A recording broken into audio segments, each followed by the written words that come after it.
Okay, guys, so let's talk tarot. Now, when it comes to the tarot community, I would say there's been a recent uptick in the community where people just want to be told things that they already know, right?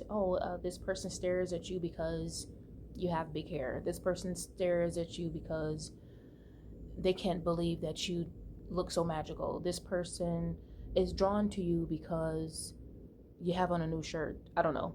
So, I guess there used to be a time where people would just express what they actually was reading and picking up from the cards, opposed to now it's very, I want to say, it's very AI generated, even when it comes to the delivery. Now, I like how some of the people in the tarot community have the AI generated photos of like the magical beings. Very cute. I think people should really get involved with AI and to allow themselves to learn more, of course. However,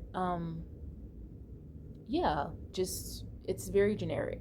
I would say it's very just like, oh, well, the birds are drawn to you because of your scent. You know what I'm saying? And there's nothing wrong with that. It's not like it's a right or wrong. It's just that's what I see.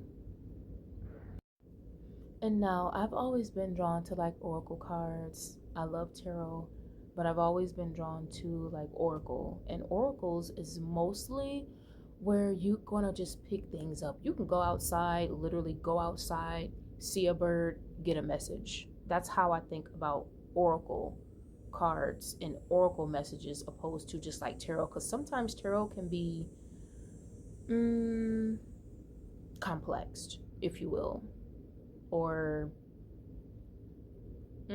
specific. I want to say, how can I say this?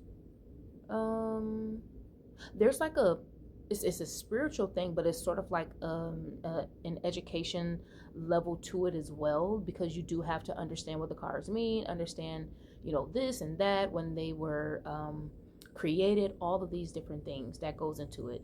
But when you're reading oracle, it's just like, oh, I just received a message. Oh, I turned on a light and I got this thought. You know what I'm saying? You can reference things like that.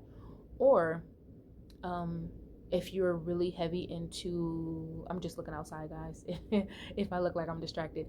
Um if you're heavy into your ancestral occult wisdom, then you're going to wake up, you may have yourself a cup of tea and receive messages like that. So yeah, but when it comes to the just spirituality in general, when it comes to that community,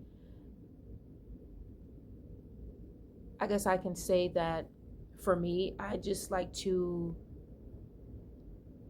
not be fully involved, if that makes sense. And no, I'm not one of those people where, how things go to getting hard, and then people, they go to slowly backing out, like, oh, I didn't have nothing to do with this, I didn't have nothing to. And you can actually see that when it comes to some of these readers, because some of these people went back to Christianity, which is, I'm not making fun of these people, or I think that that's something wrong with that, but a lot of these people was like, oh, those crystals don't work no more, you know you need to go find God. And it's like, no, babe, it didn't work for you because it just didn't work for you. That doesn't mean that it's not going to work for anybody else. Crystals literally come from the earth, just like how gold come from the earth, just like how diamonds grow from the earth, like literally. So yeah, like we're not going to, oh, this is bad over here and this is bad over there. Just say that you didn't go in, with a clear mindset of what you really wanted to see. So when I first got involved with tarot and just me learning more about it, I was intrigued. I was like, oh wow, this is so fun, this is so creative. But when I look back from my childhood, I had already been making things, making potions, making little cards, stuff like that. So it was nothing new. It felt like home, like, oh wow, I remember this from my childhood, opposed to me trying to do a love spell to get a relationship or keep a person around that is not to, not meant to be around. So furthermore, um So I've always said this when it comes to like spirituality as a whole. Firstly, do you love yourself? Do you have self-value, self-worth? Are you able to identify your own personality? You know what I'm saying? So I remember when I made a video, I think this was like last year sometime, and I said that some of y'all don't need tarot, y'all need a therapist. And that's okay. You know, go get the help that you need and then come back if you need to, whatever. You know, I don't believe that people should just only focus on one healing modality or anything like that. There's many different things that you can work with, and it don't even have to be related to spirituality, literally.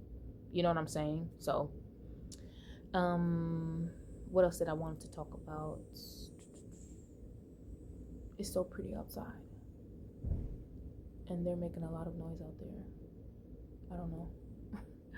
But yeah, there was something else that I wanted to talk about, and I just can't remember.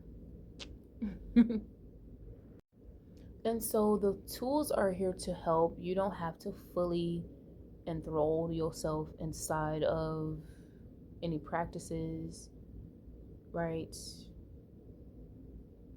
Just do what feels natural to you. If something feels good, then you're like, oh, okay, I like this, it's cool. Then next week, if you decide that you don't want to work with that anymore, then don't. It's not that deep. It's not as serious as people like to make it out to be. Now, I will say, yes, you have to be mindful of you getting yourself involved with like deities and working with things outside of your bloodline, because you can work with things outside of your bloodline. But for me, I'm a gatekeeper, and I like to work with my own people. So another thing I would say, have fun, be creative, because once you start to be creative, once you start to get into your abstract way of thinking, back to when you was a kid, because we all had this growing up, then it's going to be really easy for you to be like, oh, I can have fun, I can trust myself, I can be creative, right? And some of you, if you're going to make money doing this, then it's like, okay, it's a win-win-win across the board. You're working with people, helping yourself, making money, right? Sharing wisdom and knowledge. Can't go wrong, right? So, and I think before people just put themselves out there, they need to really understand what they're doing and why they want to do that and the reasons why. Because I think a lot of the time people will hurry up and switch up, because they're like, okay, or you just add on to, if you're going to look at it as a career, just add on to it instead of you being like, oh no, the tarot community is horrible. No, don't get involved. This is what happened to me. This is what happened to me. Okay. So, and I would say more than anything, have gratitude. You have to have gratitude, right? Be appreciative of your gifts, opposed to trying to just make people want to follow you or listen to what you have to say. Be happy. Like, I take my own advice. I love my intuition. I love that I'm able to pick up on certain things. And if people really care, they're going to teach you how to do that for yourself. They're going to say, hey, love yourself, have self-love, right? Have self-worth, value, appreciation, right? And if you find something that you don't really like, change it up, do something else, do something different, be creative, be magical. You know what I mean? So I love it. I love it. And so I don't know if you guys seen that movie, the Tarot movie. So that's Hollywood's way of trying to like symbolize what's going on. So I always say, look at the movies, look at, the books and what's going on and everything like that. So I guess that was their way of being involved, or letting us know that they were like involved, which we already know already. When it comes to symbolism, occultism, spirituality, knowledge, it's all in one. It's all